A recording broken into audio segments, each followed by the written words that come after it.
Средствата од ИПА фондовите кои земјата ги добиваше од Европската унија заминуваат во историјата, но ќе бидат заменети со нов механизам за финансиска поддршка, информираше денеска евроамбасадорот Рокас на Националниот совет за евроинтеграција. А остварнувајќи се и на евроинтегративните процеси на земјата, не пропушти прилика уште еднаш да потенцира дека владењето на правото и натаму еден од клучните предуслови за евроинтегративните процеси, а покрај законодавните реформи неопходно е да се обезбеди професионална и ефикасна јавна администрација. Осврнувајќи се и на извештаите на Европската унија за земјата, посочи дека може да се забележи позитивна оценка за повеќе области и додаде дека политичките партии покажуваат конструктивен пристап и дека постои добра демократска атмосфера, но истото ќе мора да го применат и во носењето на изборниот и за кривичниот законник.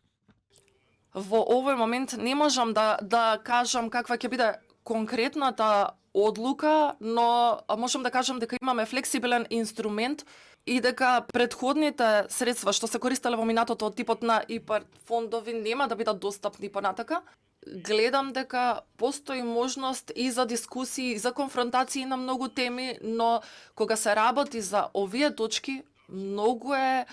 важно, секако со наша помош, да се постигне консензус. Најмногу за изборниот законник, потоа кривичниот законник. И исто така би сакале да избегнеме политички влијанија и одлуки кога се работи за овие области. Се стремиме кон, и ова е главниот клучен момент за евроинтеграција, правосудството да биде добро екипирано,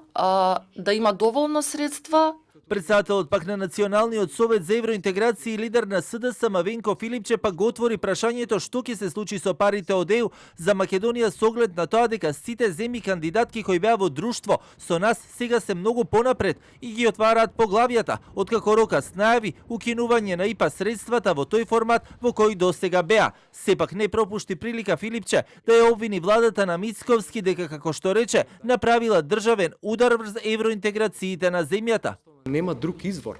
и немаме алтернатива освен членството на Европска унија, кој што како стратешки пат започна во 1991 година од независноста на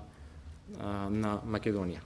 Се поставува прашањето дали намерното запирање на европскиот пат не е форма на државен удар. Кога се знае што треба да се направи, кога ниту едно поглавие не е отворено, а 4 земји кандидати за Европска унија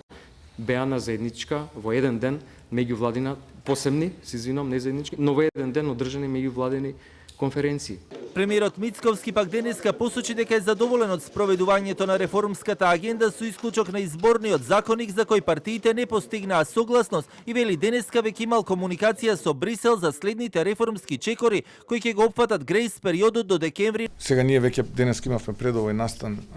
состанок преку онлайн врска со Брисел, со господинот Копман, разговараме веќе за оние закони и оние реформски чекори кои што се во грејс период до декември оваа година и кои што се во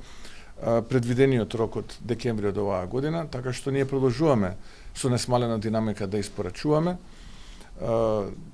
Денеска од нивна страна добивме, би рекол условно кажано, и одреден комплимент дека сме први од сите земји кои што започнуваат веќе